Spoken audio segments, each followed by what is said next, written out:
Okay, welcome to the panel on Fredric Brown. Is there anyone who doesn't know who Fredric Brown is? Okay, we will tell you. Thank you for being here. Yeah. There are a lot of people pretending to know who Fredric Brown is. Okay, how many of you have read Fredric Brown's work? Okay, you read it, but okay. Cool. Well, that's a good position to be in, to have read his work and not be confident. And with Fredric Brown, that's a really common place to be. You've read his work, but you have no idea who he is. We should ask people how many have read his mystery novels. Yeah, how many of you have read his mystery novels? Okay, well, Fredric Brown was an American short story writer and a novelist. He wrote mysteries, he wrote science fiction, he wrote fantasy. And his work was characterized by sort of gonzo humor. He's basically of my grandfather's generation. So he was born in 1906. And the fact that he's still read and appreciated and loved today for the kind of work that he does is kind of remarkable. I'd like the panelists to start introducing themselves, and just, if you could say what is it about Fredric Brown that interests you most, sort of to kick off. Would you start? Sure. My name is Jacob Wiseman. I'm the publisher of Tachyon Publications, which is a small independent press out of San Francisco. I first read Fredric Brown, probably like most people here, probably in junior high school or high school, and was just sort of swept away, partly by the humor, but also there is just sort of a daffiness about his work that just sort of explodes off the page. That kind of, it's like reading it was like reading a contemporary Lewis Carroll who wasn't writing for kids, and it was just charming and amazing. And I think, you know, I still consider him one of my favorite writers even today. From that experience of reading him all those years ago, and I've gone back and I've read all the mystery novels. I've read the mainstream novel, The Office. I have not read all of the Dennis McMillan editions, which were limited editions that came out, probably like 35 or 40 books that did compiled like everything he ever wrote for all kinds of like trade magazines and other stuff. But hopefully someone here in the audience or on the panel has read some of that stuff, because we'd all like to hear about it. I thought it was a major influence of what I consider worth reading, because I always thought that science fiction and fantasy should be entertaining, make you think. He always posed to me questions, what if? And on reading it, that's exactly what I remembered about him, and I found this very fascinating. I think I will say I was about maybe 10, or somewhere between 10 and 12 when I discovered him, and I would go out of my way. I've always been a big fan of short stories, so I admit that I haven't read as many novels maybe as a lot of the people in this room. And I'm also a mystery fan, and he structures a lot of his stories as puzzle stories, and I think that I always found them, you know, fascinating. And wordplay. He was really big on wordplay. Do you want to introduce yourself? Oh, I'm Diane Weinstein. I forgot I didn't do that. I think a lot of people, that's because I know a lot of people in the room. I shouldn't have done that. I work for Small Press. I'm the art director at Space and Time magazine. I was assistant editor at Weird Tales, and the reason I was, and still am doing the Small Press thing, is as close as I could get to the old pulp feel with maybe a little, maybe a little better written, hopefully, some of it. But that's one of the main things that drew me to doing this in the first place, because I'm not getting rich doing it. But anyway, go ahead. And I'm Eileen Gunn. I write short stories. And Fredric Brown was someone that I fell in love with, too, when I was about 11 or 12 years old. And just read like crazy all of his short fiction and Martians Go Home, and just adored his style. He has to have influenced how I write, just completely, how I look at a story. And I had to kind of outgrow Fredric Brown and then grow back into him. And I think we'll want to touch on some of those things, what you have to outgrow. I'm Don Keller. I've been a critic in the field for a long time, including for the New York Review of Science Fiction. And I also read Frederick Baum very young. And although, you know, I've read a share of his short stories, I always really liked his novels a lot. And, you know, The Martians Go Home is one of the funniest books I've ever read. And The Lights in the Sky Are Stars is one of the most moving books I've ever read. And, you know, he was very eclectic. You know, his novels are all slightly different from one another. And, you know, that's you know, a little bit unusual. So. I'm Gary Wolf. I review for Locus Magazine and write academic stuff. And I distinctly remember, because I am old enough to have bought that Bantam paperback of Honeymoon in Hell, which, among other things, is the first book I ever bought that had a Hieronymus Bosch cover on it. So I discovered Hieronymus Bosch at the same time. It seemed kind of appropriate. Yeah. And but I want to second what Don was saying, because obviously everybody falls in love with the short stories, with the punchlines, but there is this really kind of dark, pre-Dickian view of the world, which comes out in things like The Lights in the Sky Are Stars, which I reread a couple of years ago, and is amazingly, it's one of the few novels that actually talks about abandoning the space program in pretty much exactly the way we did. And it's ahead of its time in other ways. It's a very elegiac and very moving thing. And that side of it is easily forgotten, because even the short stories, some of them are very funny, some of them have entered folklore like Knock. Some of them are just really grim. There was a series called Nightmares. That they're not funny at all, but they have a gut-wrenching punchline to them, which is exactly the opposite of the puns that he's more famous for. I just want to sort of pose questions that we can evolve on. Do you all think that he's sort of deceptively simple? Does that seem like a Yeah. characterization of him? Yeah. And if so, you know, well, why is it deceptive? Why does he? Where's the depth that you don't see at first? Because he writes in a very direct, simple style does not mean that he hasn't thought these things out, because there is a lot of, he can do in 2 or 3 sentences what most people would do in 10 pages. And that is a very admirable skill. I also noticed he used color as a form of, when he's talking about alienation, in his description, like in Arena, there's a naked, first part of that, there's a naked man on blue sand and a violet sky, and that sets you up. That he does that repeatedly in a lot of his short fiction. He Maybe really that likes to color the backgrounds absolutely. chaotically. Yeah, but then what? 2 sentences, and then you fill it in. He can do that marvelously. So he lets your imagination run. Jacob? Well, his characters are also always very simple people, average people. You know, there are no like celebrities or you know, royalty or any of that stuff in the stories. They're usually people just like him. They've been printers. They're struggling. They're alcoholic writers struggling in Martians Go Home. The Devereaux, whose main character, is sitting down to write a Western story, and he types in the first couple of lines, and they're the first couple of lines of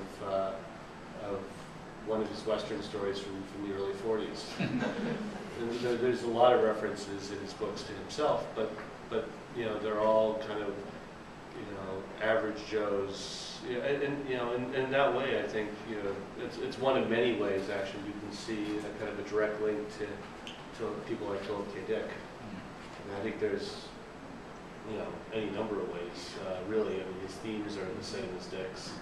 They're all about the nature of reality, or a lot of them are. And who isn't insane? What's that? Who is and isn't insane? Yeah. Frequently. Yeah. I guess one of the things, there's one biography of him by Jack Seabrook called Martians and Misplaced Clues, which I read. Oh, wow, look at that. It's a new copy, too. No, it's not. It's very old. Then you haven't been using it much, have you? It's been on the shelf for a long time. Okay, right. But it's very heavily about the mysteries and not as much as you'd like. But one of the things that came across when he was talking about Brown's technique was that he was like a lot of pulp writers who saw himself as a technician, apparently. He saw himself as a craftsman. And there's a point at which craft can be developed to the point where it becomes a subtle art form without the author ever thinking of it in terms of an art form. I think what he thought was he was writing the most, by the time he was, well, by the late 40s, he was writing the most perfectly structured stories almost out of instinct because he'd learned the craft of it.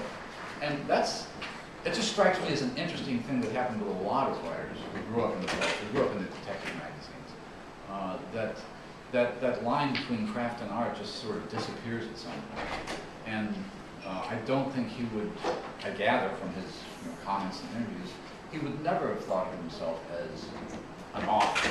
He thought of himself as a writer. Mm-hmm. He was proud of his competence. And apparently, where these stories came from, especially when he was writing his early science fiction series, something like Arena, which was 1942 or something. Yeah. That's why I'm wearing the shirt. Oh yeah, absolutely. Never mind. And just writing what he thought was a clever idea for a story ended up having a life that few science fiction stories have had. I mean, Star Trek, and Joanna Russ wrote a version of it into The Adventures of Alex, and it's in the Science Fiction Hall of Fame. And here's somebody who didn't even think of it. Science fiction was one of the things he did, with westerns and mysteries. And It's going to be in the magazine 1 month and gone the next. exactly. Yeah. So he assumed that he would fine-tune it as well as he could, but he was, I gather, a very unpretentious guy. I remember I was doing research, and if any of you know this, there were a lot of TV adaptations in the 50s, and Alfred Hitchcock Presents and a couple of other things. Yes. And one of them, according to the Internet Movie Database, had Frederick Brown in it as an actor. No, I didn't know that. Would any of you like to just come down and sit in the front? They're standing in the back. There are seats in the front. You can still leave if you Okay. get disappointed.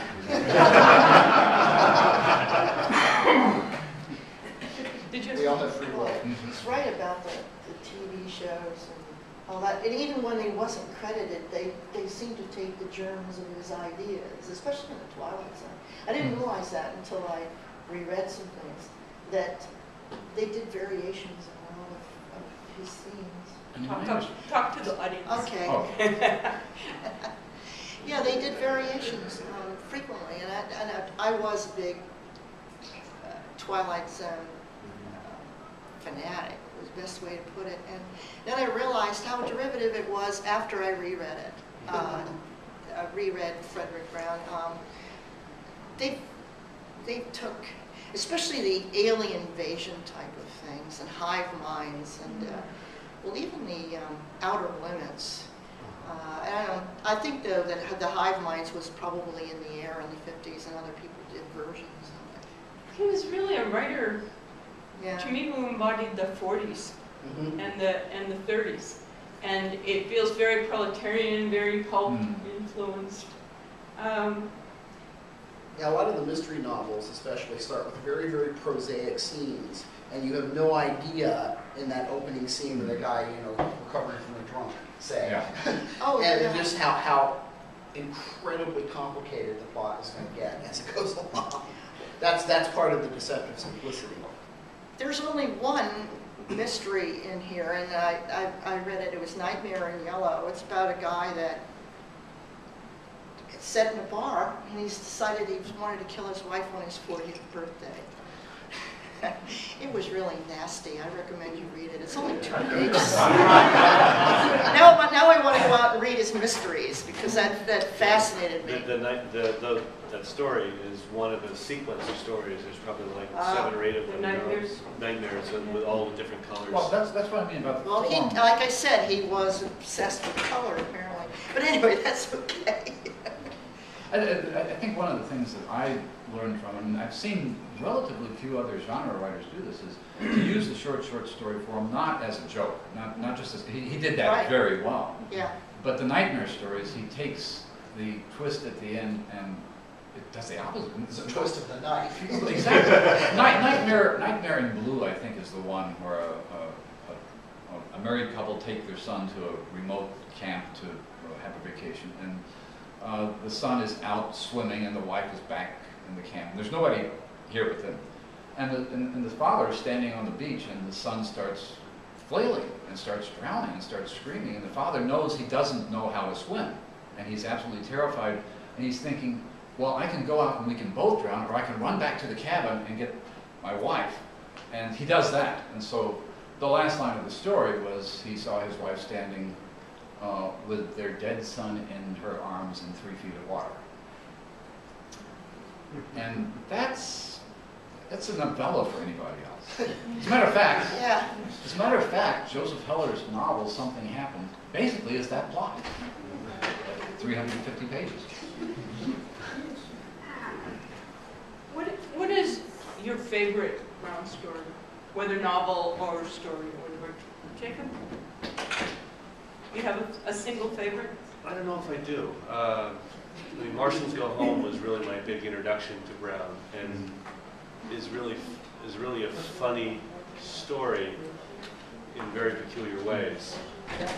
But One Man Universe, which I read much later, is just such a brilliant sort of conceit where you don't realize till you're toward the end of the book that the entire book you read is a parody of science fiction of the 30s.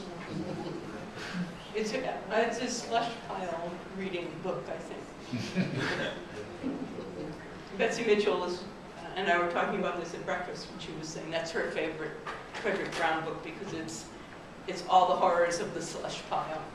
But yet it's so vivid and beautiful when he transforms, like, you know, And when also, he he sees takes it seriously. He treats absolutely it, seriously. he treats the wacky, the wacky setup, as a serious, kind of scary, sort of story. And it's terrifying when the space vets come down down the middle of the street, tapping their canes like blind men, looking for refugees, to kill out of the wild. Darkness, right? During the blackout. Yeah, that's just. I mean, it's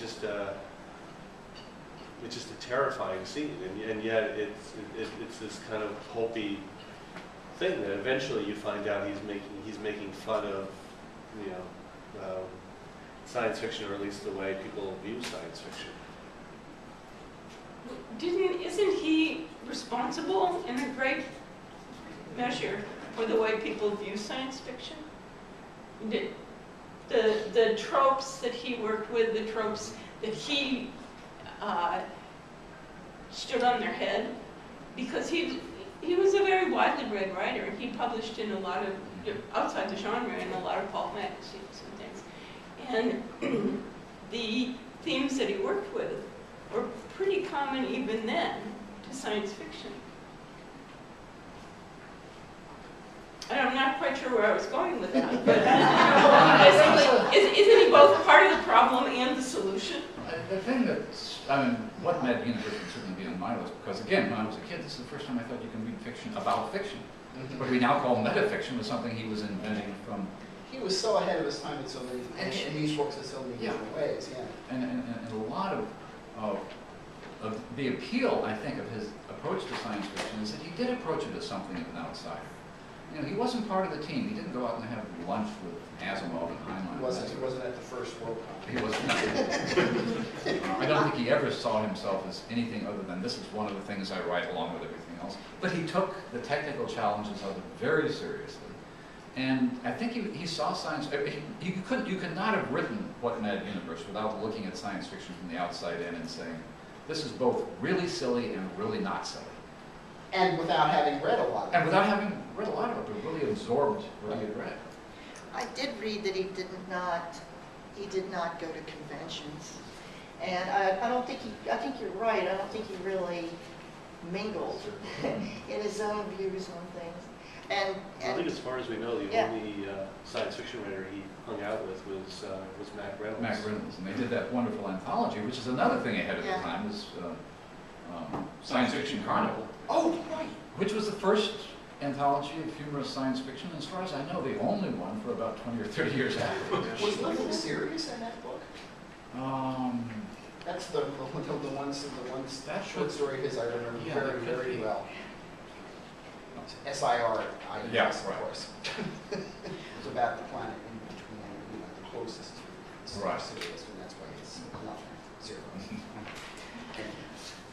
I would say my favorite is The Lights in the Sky Are Stars. It was really strange. There was somebody in the description of the collected novels on Amazon, somebody said that The Lights in the Sky Are Stars is weak because it's all happy ending.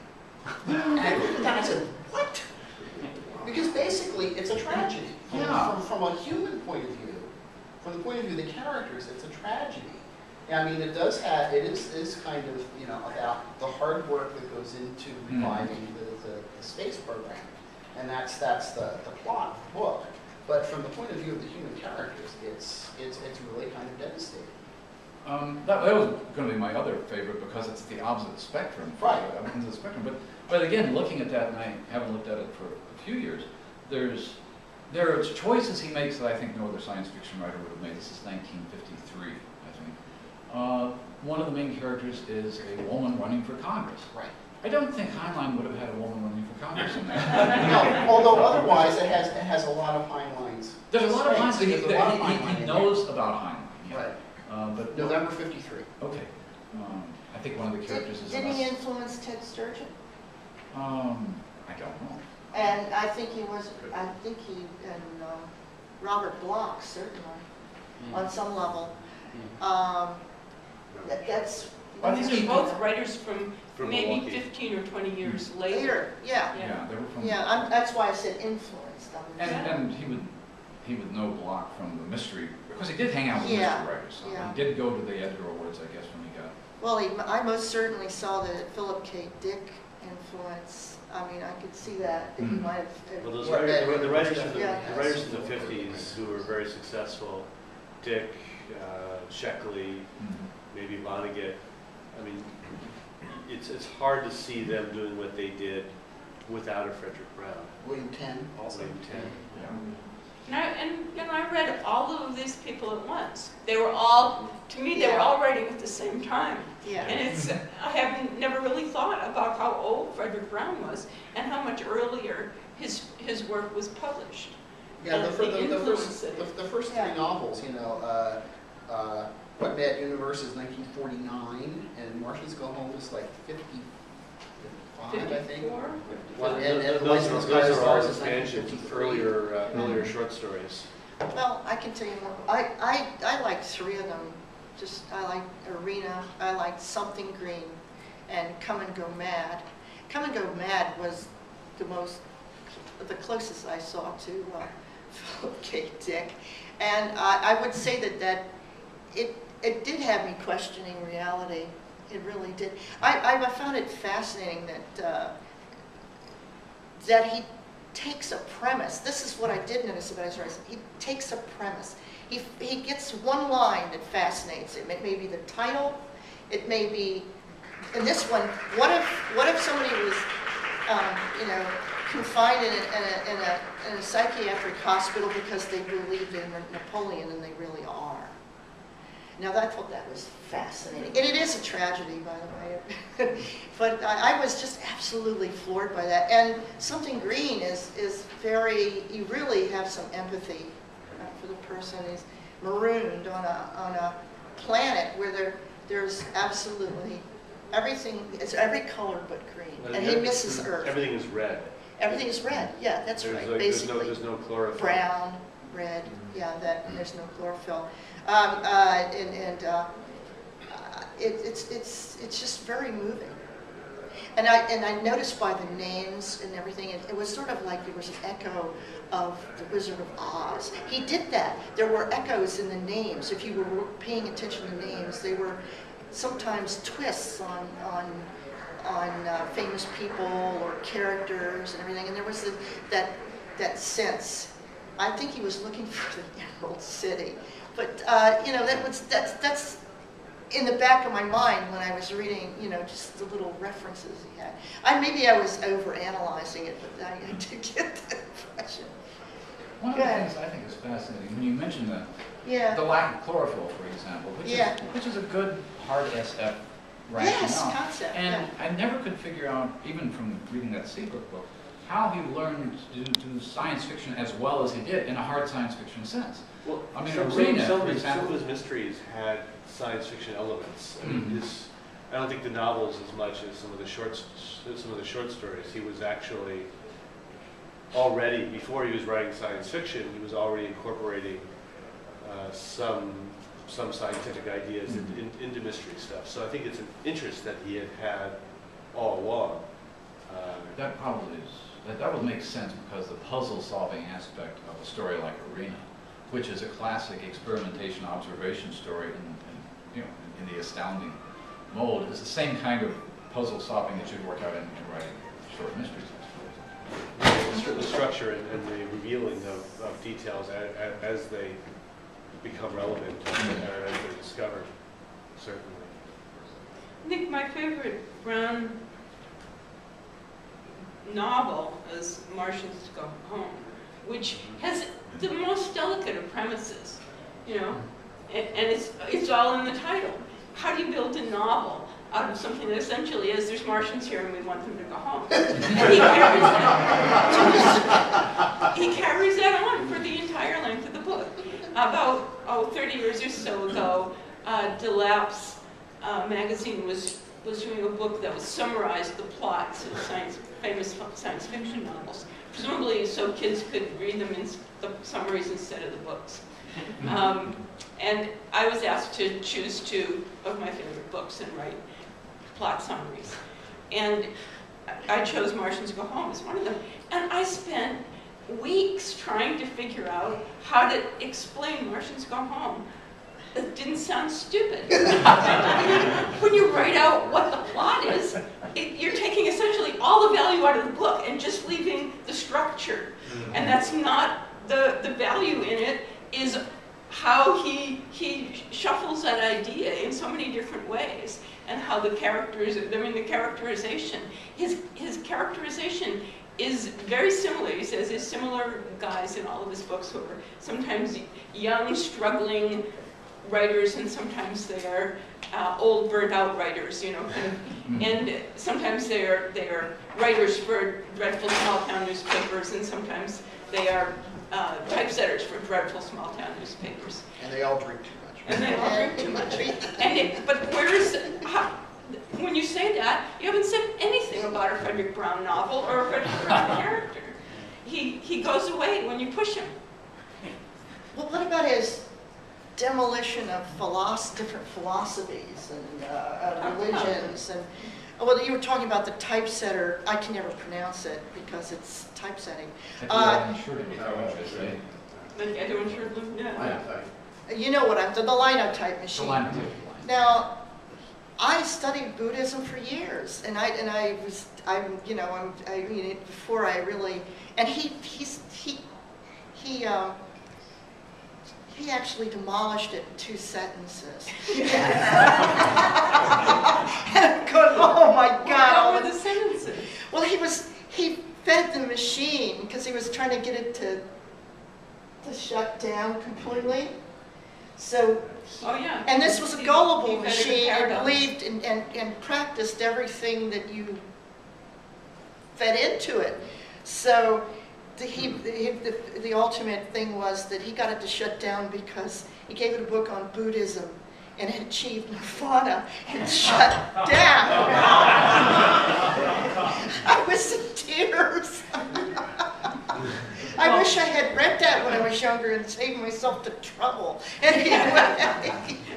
But if you think about what that story leads to, it leads to things like the 9 billion names of God. Yes. It leads to Yes. Stephen King's word processor of the gods, whatever it's called. The Prisoner also. The Prisoner, yeah, that's right. The Prisoner is influenced by Frederick Brown. Well, this is the thing about Frederick Brown's influence. I suspect that a lot of writers and screenwriters and TV producers were influenced by Frederick Brown without ever having a clue as to who Frederick Brown was. Well, there are people who know Frederick Brown stories who don't know Brown, have not read the stories, but they've permeated the culture in such a way the one with the where they hook up all of the Answer. where they hook up all of the computers, the first networking of computer story ever published, and to ask it, the big question, which is there a God? And the answer is, now there is. And Douglas Adams did a version of that, 42. What else? Oh, I've heard that story told to me as a joke. Yeah, everyone knows People that think story. it's just folklore. And Knock is the other one, which has been, it's escaped into folklore. That's the one, the last man, the shortest horror story ever written is actually one called Knock, which was the last man on earth sat alone in a room. There was a knock at the door. That's really all you need for a science fiction story right there. It's like, build your own story kit. Definitely my idea of what a story, when I was 12 or so, my idea of what a story was a Frederick Brown story. It was set up that way, and then there was something at the end. You had a certain modus for putting the information out, and then there was a reward at the end. And it took me a long time to get rid of that idea, because then I'd read the stories and I think, well, Frederick Brown has done this so much better. Why would I do this? And I had to get rid of the idea that I was going to be that kind of a writer. And I think there is something sort of ineluctably 30s, 40s about that kind of a story. Do people still write that kind of a story? Not often. Not often enough for me. Not but well that's- enough, but I mean, Yeah. even people that tackle that approach are generally beginning writers. Really? Beginning writing? It's sort of the go-to when you're starting. If you've read in science fiction and you're starting to write it, you think you need to have a trick ending. Oh, you that need to kind have of- the guy yes. in the Yeah, room. that- You need to have pretty much all of the Frederick Brown. How about the snappy, the titles of these things? So I used to, when I was working at Weird Tales, they would drove George Sithers crazy. They'd have the title, and then I would guess the whole plot. Or the first sentence. Because Or the first sentence. one of the characteristics of every Frederick Brown story, which was, again, characteristic of a lot of writers of that era, is by the end of the first sentence, you were in the middle of the story. There's none of this, okay, Right. I'm having coffee, I'm thinking about divorce, I'm getting in the car. You're in the middle of the story by the time you're done with the first sentence, which they call the hook. Yes. And it's, as I say, that's a technical achievement. It's not an artistic achievement. It's something you learn to do if you were writing for those magazines. Well, the writer who does that most now, I think, not so much the hook as just the ability to sort of shade things enough that with a few lines that you get an entire universe or world that you understand based on other things that you've read because you read this stuff, is Michael Swanwick. Who Yeah, Michael really is has this ability just to put a few words down on the paper, and you know what kind of story he's writing, what universe it is, what the rules of that universe are, and then he just goes and does something. I asked him once about that, and he said, "Well, it's not a deliberate style. I just have so many stories I want to write that I have to write them quick." Let's get started in this story right now. He's actually a personal friend of mine, and I read everything that I get my hands on that he writes. I really, not even if I didn't know him, I would do that. Well, he's I a can collaborator of mine, and I can Yeah. tell you, he doesn't write the story by thinking, well, he doesn't usually write the story by seeing the perfect Frederick Brown story and then executing it. I think it's all done in the back brain, and he doesn't know what the story outcome is going to be. He doesn't see, and perhaps that's the way Frederick Brown wrote. I would say it's sometimes the way I've written, where I have no idea. I don't really like to know what the story's going when I write. So I'll kind of write thinking, how am I going to get out of this? And then as I get to the end, there somehow comes this moment where you get the perfect ending phrase for that particular story, the perfect event or the perfect way of talking about what's happening in the story. And so in the biography, is there talk about how he created? Only to the extent that there was I guess, evidence from relatively few interviews and articles that he'd written. But There's not, the biography is, I mean, there's like, it starts with a 12-page biographical sketch, and then it says, and that's all that's known, and then it just goes into analyzing the stories and as they progress, and sort of analyzing the individual stories, and sort of taking, and it's very heavy on the, it's all the secondary mystery novels. research, yeah. And there's a lot of, you know, his own like logbooks of when he wrote stuff and when he sent it out and when it actually sold. I think part of the problem is, as Eileen said, he was such an elderly writer, even by the generation, you know, of Heinlein and Asimov. I don't know anybody who knew him. I don't think I've ever met anybody who met Frederick Brown. He died in '72. I mean, there really should be a lot of people. When you say elderly, he was my age when he died, so. Yeah. Well, elderly in the sense of being born in He actually had, Sorry. in some ways, he had a very short career. He started writing in his 30s, went through an apprenticeship phase where he wrote for trade magazines mostly and was trying to break into pulps. You know, broke into pulps, wrote stories for, you know, 4 or 5 years, and then started writing novels.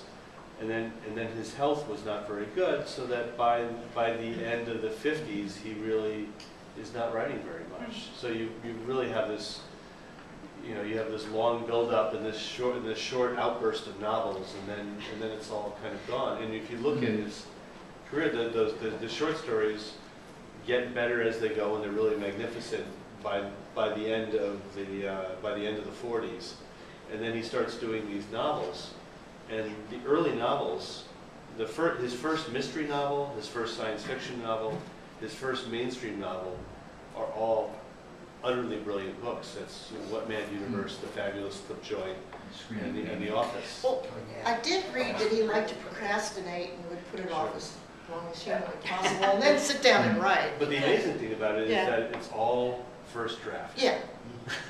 All these complex plots, all that stuff. Supposedly the only thing he ever revised was the mainstream novel, The Office. Everything else was first draft. That's what it And that's what Martians to Home feels like. there's a mystery novel, and I forget which one it is, but I remember reading it, and the introduction says this is a brilliant book, absolutely brilliant. It would be one of the best mystery novels, except for the incredibly large hole in the plot. And I read the book, and I'm like, what hole was that? And I went back and I read it, and it ends with this Doberman Pinscher who's in like the first chapter. And it knocks the villain out of a window, and it solves the whole thing, except that he killed off the dog in the second chapter. Well, I want to open this to the audience. But before I do that, I want to say that I tried to write a Frederick Brown story, and it's in your program book. And You wrote a story and you tried to make it a Frederick Brown story. it is my Frederick Brown story, and it's not very long. It's 800 words, and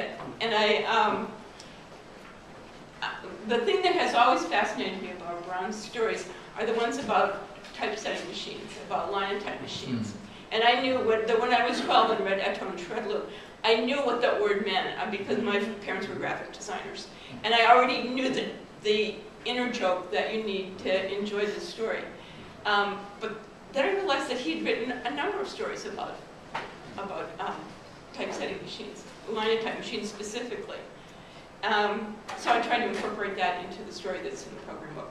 Now we've got just about 5-10 minutes for questions from the audience. You said at the start that you had to learn how to grow out of writing Frederick Brown, then grow back into him. You explained about how you grew out of him by not having to have a twist or clever ending on it. Could you explain how you have to grow back into him? To realize that my brain can be made to work that way, and that it's an interesting way to write stories, and that I don't have to plan it out in advance, because it basically, for me, if I know the ending of a story I'm writing, then I get bored. It's like having read the story already. And so I'm just not interested in the work if I know how it comes out. So growing back into him was basically learning to, I went to Clarion, I'm 76, and I really learned to seriously write stories then. And I learned to put serious stuff in the stories. Up till then, I was writing like Frederick Brown pastiches, which were very shallow, and it was all tap dancing. It was all about the words of the story and not so much about the content of the story. And I had to learn how to create content, how to make the story mean something, rather than just being this tap dance. My first published story is What Are Friends For? Is a very much a Frederick Brown story. And, you know, if you shake it, nothing falls out. With, you know, that's not true of Frederick Brown, but it's true of my first published story. It's a very fast tap dance. And if you stop and look, yeah, I probably murdered the dog in the first couple of paragraphs. But you don't look back, you just keep going. And maybe that's the way Brown wrote, and maybe that's why it's so hard to analyze his work. But I had to learn to do the content, and then I could go back and try doing the tap dance again. I'd like to, in some senses, disagree with some of what's been said. I think that Fred Brown started really hot with Armageddon, and that was his first published SF story. Absolutely brilliant, with a marvelous twist at the end that was absolutely characteristic of what you see from Fred Brown for the next several decades. And you can't always tell where it's going to end up, because you pointed out Knock, which starts out, again, with the perfect two-sentence, but he used that as the framing device to give the story a happy ending. Oh, yeah. Which is totally unexpected. It's not, you think you know where he's going to end up, you don't have a clue. And by the way, the Asimov one is the one that most people remember, except for the fact that the Asimov one was probably 8 or 10, the last question, and that was probably close to 10 times the length that Fred Brown needed, and he had a better final sentence on it, because it isn't just now there is, it's the sentence that leads up to it, which I'm not going to say for those people who haven't read it yet. I was going to just have two questions. One, if anybody doesn't know, Nespa Press released all his science fiction works in 2 omnibus anthologies. I'm wondering if there's been any word of anybody wanting to anthologize his other works, because they're so hard to find. And also just any other recommendations for if you like Frederick Brown, you should definitely try so-and-so. It was mentioned of Michael Swanwick. Everybody else in the field after me. Yeah. In terms of Swanwick, go for the short collections, the really short ones that Jacob has published, because they are the perfect length for Frederick Brown's style and Yeah, the touch. Cigar Box Faust. Cigar Box I think we Faust. only have 1 or 2 copies here, but that's the collection of all of, well, not all of, but a few of Michael's shorts. 70 stories in 96 pages. And well, actually, he did what? He's done a whole bunch of. Swanwick has short or Frederick Brown type fiction. There's a scientific table of elements. He's done a story about every element in the periodic table. He did, and it's still online. In the Infinite Matrix is a sequence of 80 short pieces that he did based on Goya's Los Caprichos, which is just brilliant. It's not so much, it's darker, it's like the darkest part of Brown. What was the first part of your question? Well, you can also find, there's a mystery publisher, and I don't know how easy it is to find, but this book came out like 2 or 3 years ago, which was collected the first 5 of the Ed and M mystery novels. Yeah. Yes, And those are all in one hardcover omnibus, very much like the Nespa books. Yes, at which time the publisher then went broke trying to... Yeah, it did not sell very well, but that means there hopefully should be copies. And if you're lying really around. ambitious, there are those Dennis McMillan 19 volumes of. Yeah, but those have become really valuable. And Oh, okay. there were like 500 copies of each of those, and so they go for hundreds of dollars online. No, they republished some of them in paperback though. They did. And question, you and then you, and then in the back. So, What I love about Frederick Brown is his sense of social justice. And especially something like Eisenstacks, where he talks about racism and women and gender. And he was doing it before anybody thought to include social issues in science fiction. And he was funny about it too. So I don't know if you want to talk about if you see that in his other works. There's definitely an element of that runs through a lot of his work. There's one story, it's in Paradox Lost, I don't remember which story it is, where the test for mankind is is they send an alien down, and they want to see whether we're xenophobic. Puppet show, and so he's like 10 feet tall. He's very gawky, something like that. So he's not quite like people, and His skin was in the inside. But we as a race, we kind of, we find that okay, but the twist is that the answer, well, when they explain this to the humans, said, well, at least though we know that, that there really is sort of a master race, that we're bipedal and all that stuff, and the idea being, and the aliens are like, what do you mean master race? That's the opposite of xenophobia is the problem. It was the burrow. The burrow was the alien in that one. I don't know. You'd have to read it. It's not what you're expecting. You're No. exactly. Something I found fascinating reading Martians Go Home last year is that it's all about these Martians who are following around everybody, shouting out everybody's secrets. And this is a perfect commentary on the surveillance society nowadays. I could imagine that being written now. that's true. People tell their own secrets now. We don't need Martians. One other comment about the social justice which we were talking about, because we mentioned the Lights in the Sky Are Stars having a major empowered woman character. Another character is a Maasai who's treated not as a native. Another character, the main character, is an old man. So you've got the elderly, the non-white, And crippled, non-Western, crippled, So basically, all of these characters who appeared nowhere in science fiction in 1953, except in that novel. And that's one of the reasons I think it's way ahead of its time. You know what I like about it? There's no quest. The quest is over. It didn't Yeah, work. there's no one person that's going to save the world Right. either. In the back, you were. Yeah. Sorry.